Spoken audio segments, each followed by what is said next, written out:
Uh, Kia ora, everyone. My name's Sam Whiffen. First thing you will identify is that my profile photo doesn't have a mustache, but is for a currently failing branding exercise. Here it is. A bit about me. I've got a construction engineering science background, but I come from building underground utilities. I come from the actual trenches. Uh, about Reveal. Reveal started off as a utility locating and surveying company in 2012, where I learnt that the practicality of mapping things underground. But we've got a lot of geophysics as the core foundation. But to that, we've evolved into our software and data company because we were collecting the same data over and over again, and we weren't updating any models, which was horrific and against our values. So that's led to the new approach for Reveal, which is incredibly exciting, and I'm incredibly proud to be here and for the expanse of the business. Won't dwell on that too much, but considering all of the amazing speakers and the level of detail that we've got to, I'm probably going to speak a little bit of a high level. I'll skim through digital twin theory, but I really want to get to underground twins and what some of the challenges have been to cover that off. But really want to open up for questions. So I'll try and smash through in the next sort of 20 minutes and allow 10 minutes for questions, but please pump them through on the chat. Digital twins, if we look at the sort of optimized operation maintenance planning and then across how we're going for major infrastructure projects, if we look at the underground, 90%, 98% of them being delayed. As to McKinsey, Crux Insight have delivered their report, which says that 98.7 million per project's overrun, about 35% of capex, 16 or 68% month overrun in terms of time. But a core part of that from a design perspective is designs issued late, incorrect design, incomplete design. So we're not doing great in terms of infrastructure projects. We've got a finite amount of money to spend. We need to go faster. We need to go better. So how are we going to look at this? Plus, we've also got failing infrastructure. We've got a change in workforce because we've got a different demographic coming through and less people available. We've got mass urbanization with humans moving towards city centres. We've got climate change upon us in an extreme way. And we have federation of data and a lot of pull around that approach. Typical to the underground, or specific to the underground, we've got a very challenging prospect of the tragedy of the commons, because we've got a lot of sort of entities that are driven by self-interest and ignorance and sort of do act within their own sort of volition. And that impacts on future opportunities, not only for them, but also other stakeholders, and really definition of a tragedy of the commons when it comes to underground information. And then building beyond these boundaries is a real challenge. We've got project after project sort of operates in self-interest. There's no mandates nor mechanisms for this to continue to leave that legacy, the digital legacy. And there's a real human element, which I'll cover off, which is the out of sight, out of mind approach. Therefore, enter the digital twin as our potential savior. So skimming over, I suppose, from a digital twin perspective, the aspects. If we look at aspects of a digital twin, we've got a component. What is it? Spatial. Where is it? Synchronous, which is amazing. If we look at IoT, it marks this presentation, the real-time information. If we look at sort of predictive analytics or predictive maintenance, suddenly look at that. We've got a simulation that we can approach off the back of having digital twins, but led a lot through the federation. So there's a million different ways to cut this. Don't growl at me too much if I've got these wrong, but in a broad sweeping approach, if we look at that. Also from a framework from digital twins, we have a digital twin. It's important to understand also what a digital shadow is, which is effectively a pull rather than the push in there. The actual model, we're at risk a lot of times of 3D models are being called digital twins, and there's a lot of misrepresentation of what they actually are. And then the connective tissue, the digital threads. Again, another sort of generalization across digital twins. Underground twin applications, though, so we get into the kind of passionate area that I have. There's many. We could look at geological and geotechnical twins. We could look at the resource twins in terms of gold and oil and chocolate, whatever everyone's after underground. We could look at structural. This includes utilities as well as hard infrastructure and transport infrastructure. We look at environmental twins in terms of discharge and contamination and consents in that way. Hydrological twins, the impact of potable water and groundwater, stormwater and impacts on cities, and then also seismic as well. starting to simulate different sort of seismic approaches. Above that, you've got effectively governance as well, looking at regulatory twins, market twins, stakeholder twins, and risk and resilience. But for today's purposes, I'm going to talk a bit more and focus on structural twins. From a structural twin, we've also looking at the pavements, which I covered off before, foundations and structures. We could look at transportation, and then we could look at utilities. Of that, I'll again focus even deeper on utilities.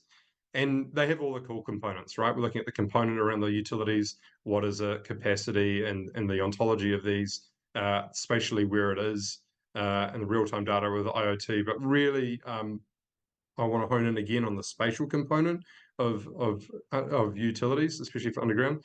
But one of the challenges we look at, if we look at all the different core aspects of twins and then overlay that across a project lifecycle, concept, design, construct, operate, maintain, and refurbish, plus a lot of stakeholders, and this is sort of just a stab at what your typical stakeholders are associated with, say, for example, an underground utility operating. You have an enormous amount of influences around the requirements and the needs and wants of everyone, and it gets super, super messy, super, super quick, and that causes a huge amount of issues.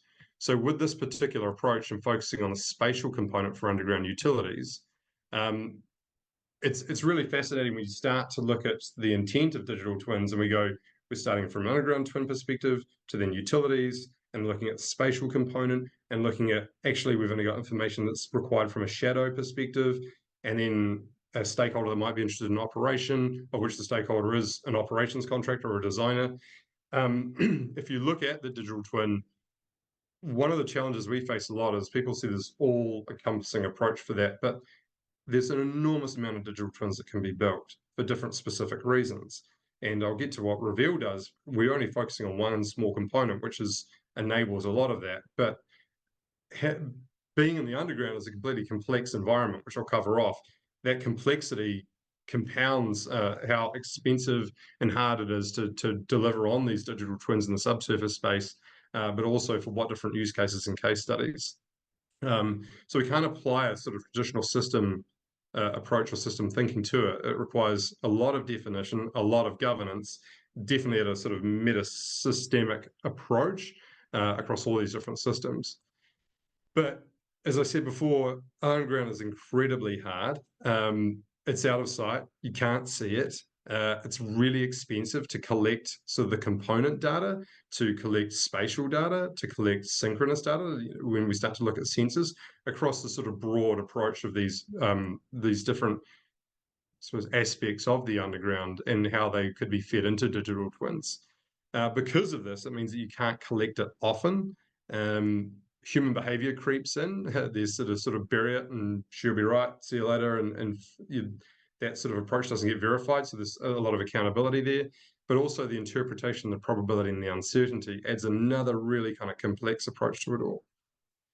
Subsurface utility engineering is a big arena that we've been operating in a long time. And if you look at just the discipline of subsurface utility engineering, being deployed not in an automated sense, and the returns of that 40% reduction in project relocation costs by having the information, 29.5% costs in design by having the information, reduction in redesign costs by having the information. A lot of the time, these are sort of delivered off the back of having poor information. So, but what's poor and what's good? And it all depends on the different case studies and use cases. So if we start to look at that and we look at the spatial component of the underground, let's look at a scenario, right? So a water network planner for water utility wants to extend the network for a new suburb. Now, do they need to have millimeter accurate utility information of where that particular asset is? Probably not. They need to know where it is, what it is it performant, what's its capacity, what's its age, a lot more component information, but definitely from a spatial, in a sort of generalized sense. So extreme accuracy, no. Broader, yes, it's fine. But then if you look at the same sort of utility entity with a different stakeholder internally that needs to go and plan sort of horizontally drilling a water main underneath a strategic gas main, you probably want to know what the accuracy of that strategic gas main is so that you can provide a better design. So it all comes down to what's the need around this. And that sort of provides a lot of sort of confusion and challenge. With this approach, if we look at where a lot of the systemic issues come from, is because we're looking at this existing utility records, we digitize the records, might do some potholing, then we get stuck into construction, do the as-built and turn that into a network model. Utility engineering applies a sort of approach where we're doing far more sort of interrogations and sort of interventions across this, and then feedback loops off the back of it, like completely there for us to look at a digital twin approach, especially with that. So we've completed a number of large projects across the world with some of the largest utility models in the world, but a lot of these have driven us to a lot of learning with respect to a project cares around my efficient way to design and then construct this, and following different standards, looking at detections models. And we found that a lot of utilities and cities, cities are plagued by inaccuracy of utilities and no systemic feedback loops. And when you start to look at the role of a digital twin, it's a tantalizing use case that we could start to deploy this, but there's a lot of challenges in this space.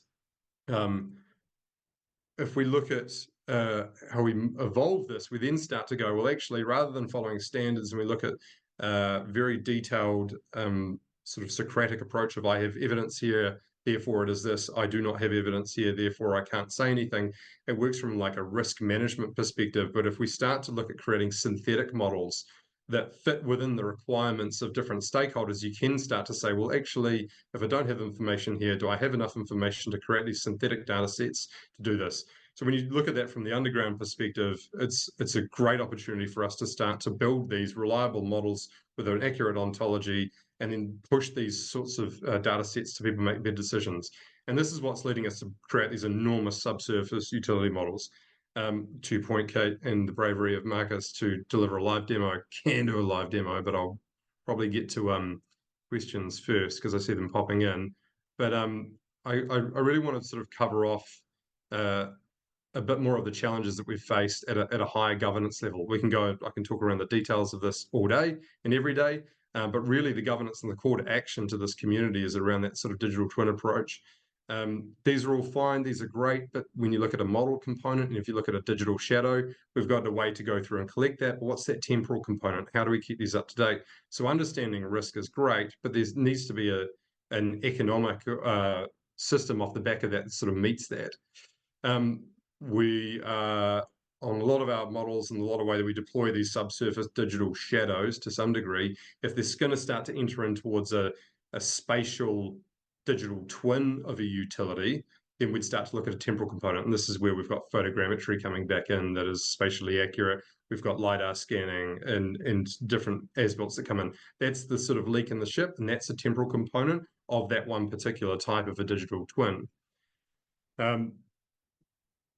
With this approach, we're seeing probably sort of a new sort of challenge for us, and we've built these complete and accurate or well-defined accuracy models across cities, but then we get this complexity of different stakeholders coming in and wanting in different for different needs. And part of the challenges around that with the federation approach comes in. There's amazing initiatives happening around the world, but what's fascinating is to start to explore the current existing operating models. That's my information. Why would I want to share it? How do I use this information in the future? How do I start to address the different commercial models of lowest price conforming, where people are trying to find different variations off the back of projects to increase their profit? Having accurate information doesn't actually serve them well. So it's a fascinating sort of challenge, probably more of a business model, economic or political challenge rather than the actual digital or technical challenge that we face. So to that, and these are just some sort of screenshots with respect to a lot of the projects that we've worked on, looking at the challenges. So this, going back to this particular approach, this is probably where a lot of this lies. What are the needs and wants of all these different stakeholders across where they operate within that? Now, a lot of work is happening in a lot of areas and digital twins, definitely smaller digital twins that can operate and provide real value case studies. But what we're seeing a lot of the time with the underground is this landscape is not well understood around what is the minimum amount of information that I need to make this decision in context of everything else that's happening around me.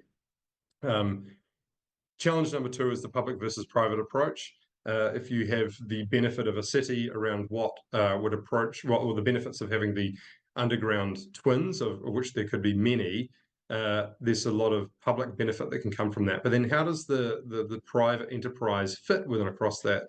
And then if you look at the federation approach, I mean, the Gemini principles talk around this and have set a really great sort of foundation for this conversation, this narrative around this, but it's still not sorted. There's a lot of work that needs to be done there.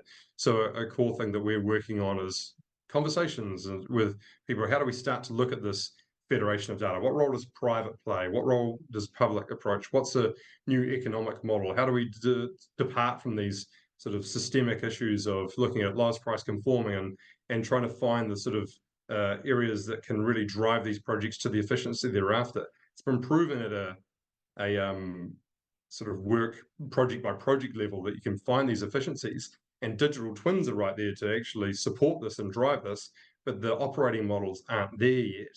So what we're really looking for is a lot of sort of leaders in the space, or cities or utilities or any entities really that are really dogged towards what this means, because what it faces is effectively the paradigm of prevention. If you start to look at having very accurate information about the underground and a digital twin of the underground, or multiple digital twins deliver on what the efficiencies that they give, paradigm prevention means you've spent the money. The best case scenario is that nothing happens. And humans don't like that. We don't like that. I spent this money, I should therefore get this return. So it's that communication and the closing the loop and the feedback approach that's really there. So that investment up front into this is core, but the full understanding as to how do we navigate that. And it's not been sorted yet. So it's really the sort of a good start towards where we're looking at with subsurface approach. Federation is something that's still to be tackled and a major challenge.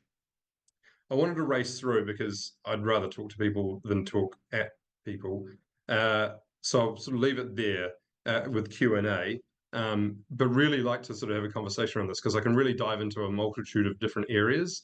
And looking at Marcus's amazing presentation before, I fear that I've skimmed at a very high level and not detailed enough. But I'll probably leave it there, actually. Catch you some time back up as well, Kat. No, that's great. I really appreciate you leaving time for questions. So I will ask people to put their hand up.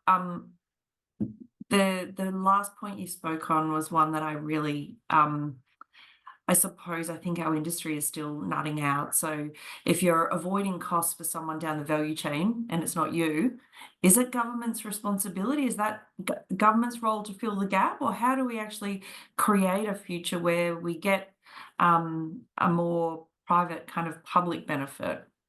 Yeah, it's it goes back to that tragedy of the commons problem, right? We've got people operating with their self-interest until all of the resources are magically gone. Almost need to save ourselves from it.